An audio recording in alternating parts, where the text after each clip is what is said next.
बिस्मिल्लाहिर्रहमानिर्रहीम।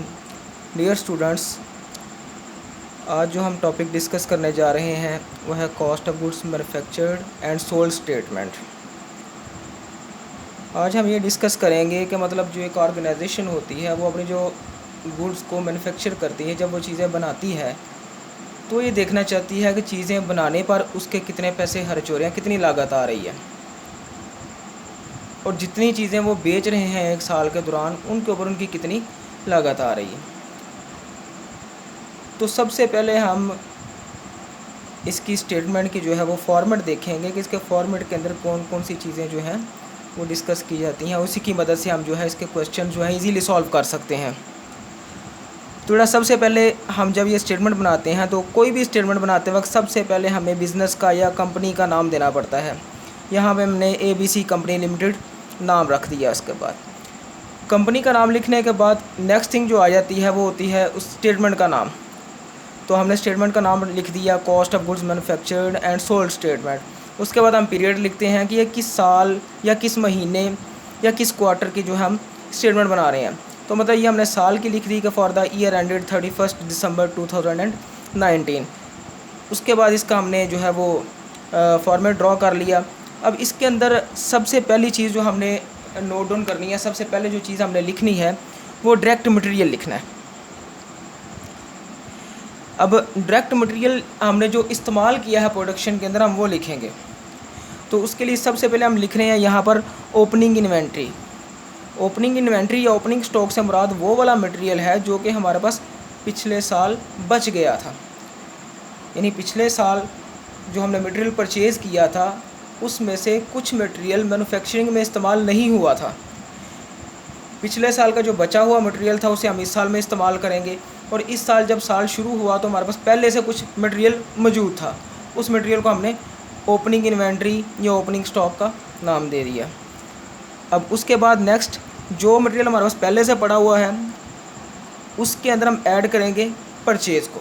साल के दौरान हम मैन्युफैक्चरिंग के लिए चीज़ें बनाने के लिए मज़ीद मटेरियल परचेज़ करते हैं, तो ओपनिंग स्टॉक के अंदर वो जो नई परचेज़ की होगी उसे हम जमा कर देंगे। तो हमारे पास टोटल मटेरियल आ जाएगा जो कि साल के अंदर हमारे पास अवेलेबल था। एक मटेरियल पहले से मौजूद था, उसके अंदर हमने एक नई परचेज़ की, तो हमारे पास टोटल जितना मटेरियल पड़ा हुआ था उसे हमने बोला मटेरियल अवेलेबल फॉर प्रोडक्शन। यानी हमारे पास जो मटेरियल अब पड़ा हुआ है उसकी मदद से हम प्रोडक्शन कर सकते हैं। अब साल के एंड पे ये हुआ कि साल के दौरान हमने मैन्युफैक्चरिंग की, चीज़ें बनाते रहे हम। जब साल ख़त्म हुआ तो कुछ मटेरियल अभी भी हमारे गोडाउन के अंदर, हमारे गोदामों के अंदर पड़ा हुआ था। उस मटेरियल को हमने क्लोजिंग इन्वेंट्री या क्लोजिंग स्टॉक का नाम दे दिया। तो जो क्लोजिंग स्टॉक होता है, जो क्लोजिंग इन्वेंट्री होती है, चूँकि वो इस साल की प्रोडक्शन के अंदर यूज़ नहीं होती, यानी हमने जो इस साल चीज़ें बनाई हैं उनके अंदर वो इस्तेमाल नहीं हुआ, वो मटेरियल अगले साल इस्तेमाल होगा, लिहाजा उसकी जो कॉस्ट होगी क्लोजिंग इन्वेंट्री की या क्लोजिंग मटेरियल की जो कॉस्ट होगी उसे हम इस साल की कॉस्ट में शामिल नहीं करेंगे। लिहाजा हम क्या करेंगे, हम उसे लेस कर देंगे। तो बेटा जी ये हमारा मटेरियल वाला पोर्शन जो होगा, यहाँ पे डायरेक्ट मटेरियल वाला पोर्शन मुकम्मल हो जाएगा। डायरेक्ट मटेरियल में हमने क्या कुछ डिस्कस किया, सबसे पहले जो मटेरियल हमारे पास पहले से पड़ा हुआ है वो ले लेंगे, जो नई परचेज़ की वो उसके अंदर ऐड कर देंगे। हमारे पास आ जाएगा मटेरियल अवेलेबल फॉर प्रोडक्शन, यानी जितना मटेरियल हमारे पास टोटल हो गया उसकी मदद से हम प्रोडक्शन करेंगे, उसमें से क्लोजिंग इन्वेंट्री को लेस कर देंगे जो अगले साल यूज़ होगी। तो बाकी हमारे इस साल की मटेरियल आ जाएगी, यानी जो मटेरियल हमने इस साल प्रोडक्शन के अंदर इस्तेमाल किया उसे हम बोलेंगे direct material used in production, कि इस साल की प्रोडक्शन में हमने डायरेक्ट मटेरियल यूज़ किया। अब मटेरियल की कॉस्ट निकालने के बाद उसके अंदर हम डायरेक्ट लेबर को एडअप कर देंगे। डायरेक्ट लेबर मींस ऐसी लेबर जो कि प्रोडक्शन के अंदर जो है वो काम कर रही है, चीज़ों को बनाने के लिए, चीज़ों को मैन्युफैक्चर कर रही है। तो डायरेक्ट मटेरियल के अंदर डायरेक्ट लेबर को जमा कर दें तो उसे हम प्राइम कॉस्ट बोलते हैं।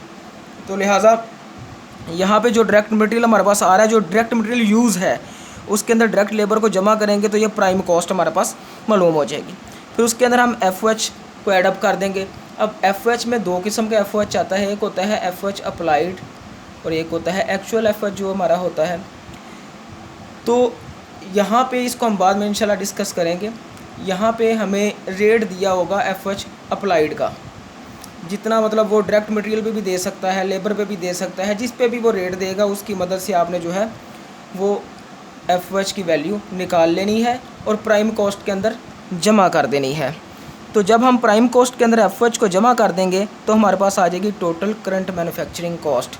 इसका मतलब ये है कि जो हमारे पास मटेरियल अवेलेबल था उसके ऊपर लेबर लगा के और FH यानी इनडायरेक्ट एक्सपेंस करके हमारी जो टोटल लागत आई वो हमारी करंट मैन्युफैक्चरिंग कॉस्ट है, जिसको हमने मैन्युफैक्चर किया है। नेक्स्ट थिंग इसके अंदर आ जाएगी work in process opening inventory. जो हमारी करंट मैन्युफैक्चरिंग कॉस्ट आएगी उसके अंदर हमने work in process opening inventory को ऐड कर देना है। अब work in process opening inventory क्या होती है कि पिछले साल हमने काम शुरू किया हुआ था कुछ चीज़ों पर। वर्क इन प्रोसेस ऐसा डिपार्टमेंट है जिसके अंदर हम मटेरियल, लेबर और FH सारा कुछ भेज देते हैं। वहाँ पे इस सारे काम पे वर्किंग होती है और वहाँ पे चीज़ें मैन्युफैक्चर होती हैं। ठीक है, मतलब कुछ चीज़ें हमारी जो थी वो मुकम्मल तौर पे बन गई थी वर्क इन प्रोसेस के अंदर, और कुछ चीज़ें ऐसी थी जो कि सेमी फिनिश्ड थी, यानी जिन पे कुछ मटेरियल लगा हुआ था, कुछ लेबर ने काम किया हुआ था, कुछ इनडायरेक्ट एक्सपेंस यानी FH लगे हुए थे, लेकिन वो चीज़ें अभी तक मुकम्मल नहीं हुई थी।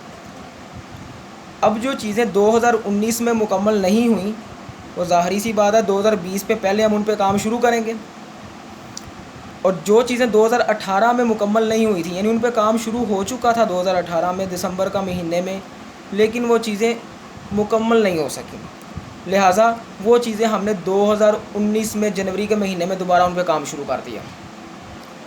तो जब 2019 शुरू हुआ तो हमारे पास पहले से कुछ चीज़ें मौजूद थीं जिन पे हमने काम शुरू किया। उन चीज़ों का हम नाम देंगे work in process opening inventory का। तो हमारी जो करंट मैन्युफैक्चरिंग कॉस्ट होगी यानी material, direct material, used direct labour और FH, इसके अंदर हम ऐड कर देंगे opening work in process inventory को। यानी ऐसे मटेरियल, लेबर, FH, ऐसी चीज़ें जिन पे पहले से काम शुरू हुआ था उसको भी अब यहाँ पे हम कॉस्ट के अंदर ऐड अप कर देंगे, यानी मज़ीद कॉस्ट उसके अंदर हम ऐड करेंगे।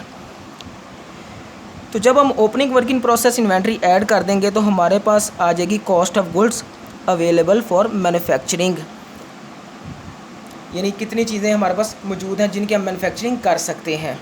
उसमें से फिर लेस कर देंगे work in process closing inventory या एंडिंग इन्वेंट्री को। जब हमारा 2019 ख़त्म होगा, ये मौजूदा साल जिस साल की हम बात कर रहे हैं, ये पीरियड ख़त्म होगा तो इस पीरियड के एंड पे भी कुछ ऐसी चीज़ें ज़रूर होंगी जिनके ऊपर काम चल रहा था जो कि सेमी फिनिश थी, वो इस साल में मुकम्मल नहीं हुई, वो नेक्स्ट ईयर में मुकम्मल होंगी, लिहाजा उनकी कॉस्ट को हम इस साल से जो है वो माइनस कर देंगे। तो हमारे पास आ जाएगी कॉस्ट ऑफ गुड्स मैन्युफैक्चर्ड, यानी हमने जो चीज़ें मैन्युफैक्चर की इस साल की टोटल कॉस्ट हमें मालूम हो जाएगी। अब उसके अंदर हम ऐड कर देंगे ओपनिंग फिनिश गुड्स इन्वेंट्री को। ओपनिंग फिनिश गुड इन्वेंट्री से मुराद है कि ऐसी फिनिश गुड जो हमारे पास पहले से मौजूद थी। तो हमारे पास आ जाएगी cost of goods available for sale, और उसमें से हम लेस कर देंगे क्लोजिंग फिनिश गुड इन्वेंट्री को, कि साल के एंड पे जो फिनिश गुड्स की इन्वेंट्री हमारे पास पड़ी हुई है जो कि सेल नहीं हुई, तो हमारे पास आ जाएगी कॉस्ट ऑफ गुड्स सोल्ड, कि जो चीज़ें हमने इस साल बेची हैं उनकी कॉस्ट कितनी थी। तो बेटा ये थोड़ा सा हमने फॉर्मेट इसका डिस्कस कर लिया। अब इसके बाद नेक्स्ट हम डायरेक्ट क्वेश्चंस पे चले जाते हैं। तो हम इसका बुक का क्वेश्चन नंबर 1 देखते हैं कि उसके अंदर जो है वो क्या पूछा गया है आपसे। जी बेटा, अगर आप अपनी बुक्स निकालें तो ये पेज नंबर जो है वो 185 है। यहाँ पर अगर आप देखें तो एक्सरसाइज में chapter number 5.1 cost of goods manufacturing and sold statement, मेरे ख्याल से आपको ये नज़र आ रहा होगा यहाँ पे कैमरे पे। जी, Al Hadi industries purchase raw material worth ₹2,40,000 and incurs direct labour cost of ₹1,50,000 during the year ended 31 December 2019। Al Hadi industries ये नाम है बिज़नेस का। सबसे पहले बिज़नेस का नाम लिखेंगे। इसने रॉ मटेरियल परचेज़ किया है 2,40,000 का। तो बेटा ये जो रॉ मटेरियल परचेज़ किया है ये असल में उसका मटेरियल परचेज़ है। सबसे पहले जहाँ पे आप ओपनिंग इन्वेंट्री लिखेंगे। ओपनिंग इन्वेंट्री लिखने के बाद उसके अंदर ये जो रॉ मटेरियल परचेज़ कर रहा है 2,40,000 का, उसे आप ऐड अप कर देंगे जी बेटा। उसके बाद उसने उस मटेरियल के ऊपर, उस मटेरियल को मैन्युफैक्चर करने के लिए 1,50,000 रुपये की डायरेक्ट लेबर कॉस्ट लगा दी। तो सिंपल सी बात है, डायरेक्ट लेबर कॉस्ट भी उसने आपको दे दी। जब आप डायरेक्ट लेबर कॉस्ट को इनपुट करेंगे यहाँ पर, यहाँ पे आप 1,50,000 रुपया दे देंगे उसे जी। नेक्स्ट देखेंगे, factory overhead is applied to production at the rate of 75% of direct labour cost. अब FOH जो है उसकी रेशियो उसने दे दी है डायरेक्ट लेबर के साथ। अब डायरेक्ट लेबर उसने आपको कितनी दी है, ये देखें जी, डायरेक्ट लेबर उसने आपको दी है 1,50,000, ठीक है जी। अब 1,50,000 की मदद से आपने जो है FOH की वैल्यू निकाल लेनी है। कैसे निकलेगी ये देखें जी।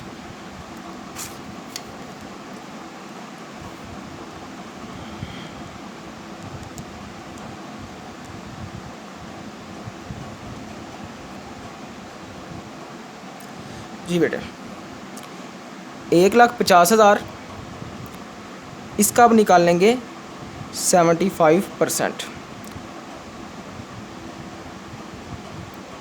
तो ये निकलेगा आपके पास 1,12,500 रुपया। तो 1,12,500 जो होगी बेटा वो आपकी FOH की वैल्यू होगी। यानी यहाँ पे जो आपने FOH अप्लाइड निकालना है वो डायरेक्ट लेबर के साथ उसने लिंक कर दिया है। डायरेक्ट लेबर उसने दी हुई है 1,50,000 और FOH वो कह रहा है कि डायरेक्ट लेबर का ही 75% है। तो डायरेक्ट लेबर की जो वैल्यू है उसका अगर 75% आप निकाल लेंगे तो वो आपकी FOH की वैल्यू आ जाएगी। उसे भी आप क्वेश्चन के अंदर इनपुट कर देंगे, सिंपली यहाँ पे उसकी वैल्यू लिख देंगे जी। नेक्स्ट दिया हुआ है inventory balances are as follows. उसके बाद उसने इन्वेंट्री के बैलेंस दिए हुए हैं जी। सबसे पहले उसने मटेरियल की इन्वेंट्री दी है। एक इन्वेंट्री उसने दी है जनवरी 1 को और एक इन्वेंट्री उसने दी है दिसंबर 31 को। अब जनवरी 1 को जो वैल्यूज़ दी हैं उसमें सबसे पहले उसने मटेरियल लिखा। जनवरी 1 को मटेरियल था 15,000 और दिसंबर 31 को मटेरियल था 22,000। जनवरी 1 साल का शुरू होता है, लिहाजा जनवरी 1 को जो 15,000 का मटेरियल हमारे पास पड़ा हुआ है वो ओपनिंग मटेरियल है या साल के शुरू का मटेरियल है, जिसे हम यहाँ पे इनपुट करेंगे ओपनिंग इन्वेंट्री की जगह पे 15,000। और जो 31 दिसंबर को उसने मटेरियल दिया हुआ है वो हमारा क्लोजिंग मटेरियल है, जिसे हम यहाँ पर लेस कर देंगे क्लोजिंग इन्वेंट्री के नाम से। इस तरह से वर्क इन प्रोसेस, साल के शुरू में जो वर्क इन प्रोसेस दिया हुआ है वो ओपनिंग वर्क इन प्रोसेस है और साल के एंड पे जो वर्क इन प्रोसेस दिया हुआ है वो क्लोजिंग वर्क इन प्रोसेस है। फिनिश गुड्स में साल के शुरू में जो फिनिश गुड्स दिए हैं वो ओपनिंग फिनिश गुड्स हैं और साल के एंड पे जो फिनिश गुड्स की इन्वेंट्री दी है वो क्लोजिंग फिनिश गुड इन्वेंट्री है, ठीक है जी। आपने क्या करना है, prepare cost of goods manufactured and sold statement in proper form. आपने कॉस्ट ऑफ गुड्स मैन्युफैक्चर्ड और सोल्ड स्टेटमेंट बनानी है जी बेटे। हम इन वैल्यूज़ को जो है वो अब इस फॉर्मेट के अंदर पुट कर देते हैं और देखते हैं जी कि किस तरह से ये मुकम्मल होता है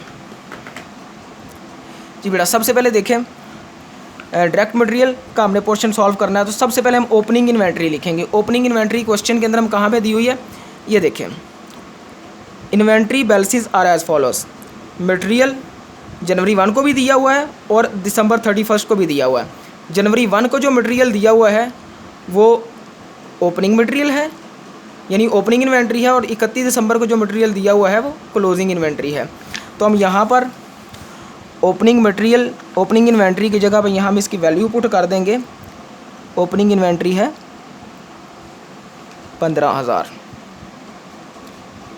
उसके बाद इसके अंदर हम परचेजेस को ऐड करेंगे। परचेज़ की वैल्यू भी हमें क्वेश्चन के अंदर दी हुई है कि Alhadi industries purchases raw material worth ₹2,40,000। 2,40,000 को उसने रॉ मटेरियल जो है वो परचेज़ किया है।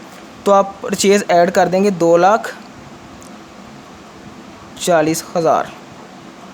तो ये टोटल वैल्यू हो जाएगी 15,000 और 2,40,000, 2,55,000 का टोटल मटेरियल हमारे पास हो गया। 15,000 का पहले से पड़ा हुआ था, 2,40,000 का नया खरीद लिया, तो टोटल 2,55,000 का मटेरियल हमारे पास अब मौजूद है, जिसे हम बोलेंगे direct material available for use, कि इतने का मटेरियल हमारे पास पड़ा हुआ है जिसे हम इस्तेमाल कर सकते हैं अपनी प्रोडक्शन के अंदर।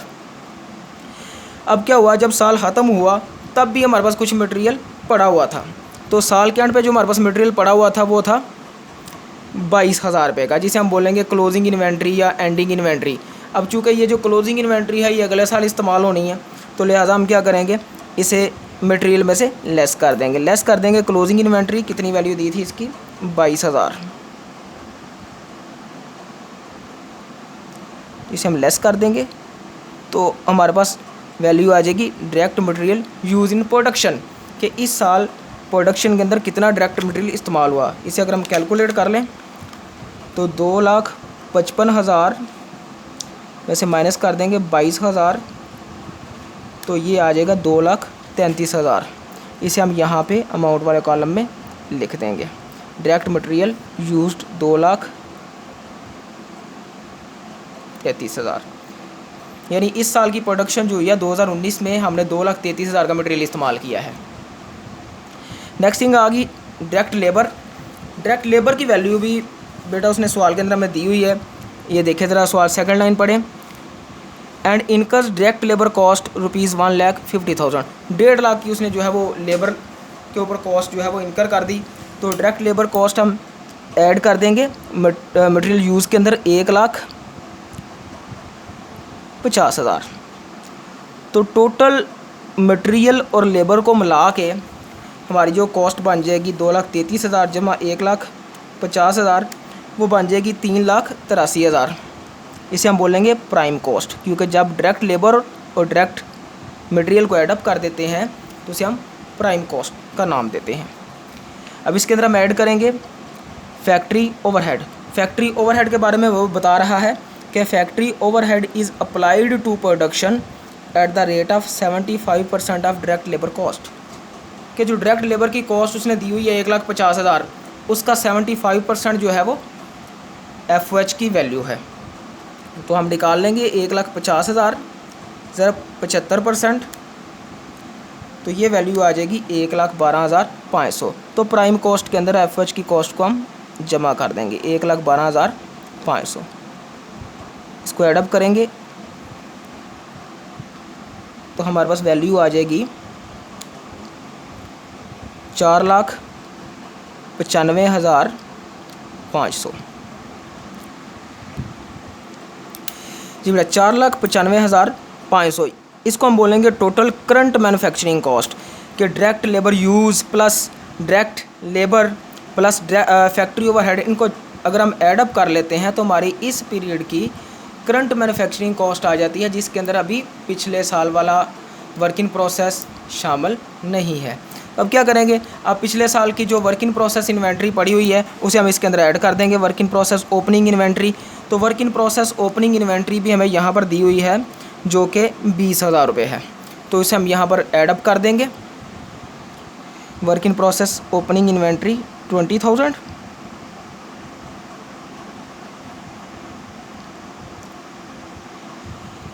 तो ये हमारे पास आ जाएगी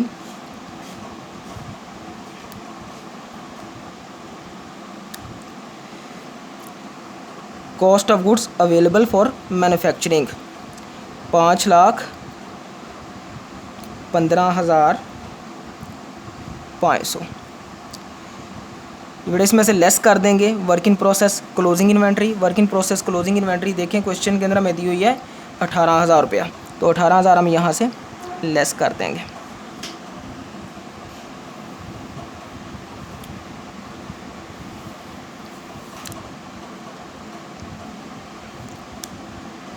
$4,97,500,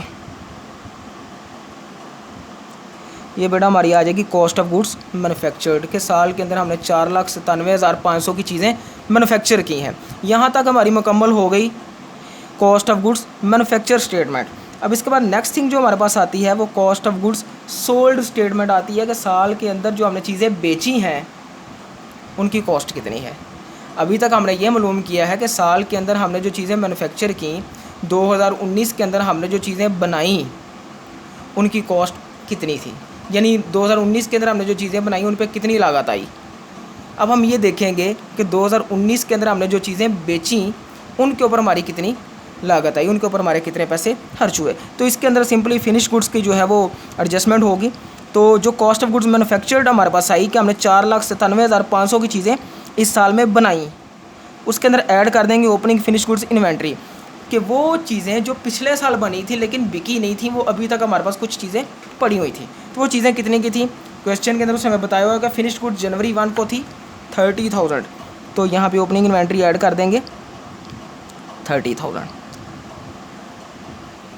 4,97,500 की चीज़ें हमने इस साल में बनाई, 30,000 की चीज़ें पिछले साल की बनी हुई पड़ी थी जो कि बिकी नहीं थी, तो मतलब 30,000 इसके अंदर हम ऐड कर देंगे, तो हमारे पास इसकी वैल्यू आ जाएगी 5,27,500।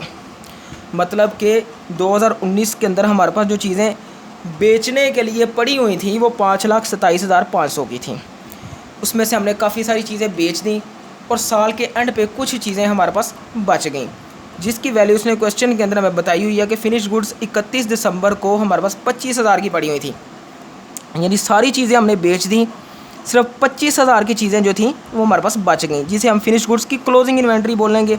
तो बाकी 5,27,500 में से 25,000 की जो चीज़ें बच गई हैं उसे हम लेस कर देंगे, तो 5,02,500 रुपया, इतने की हमने चीज़ें जो हैं वो इस साल के दौरान बेची हैं।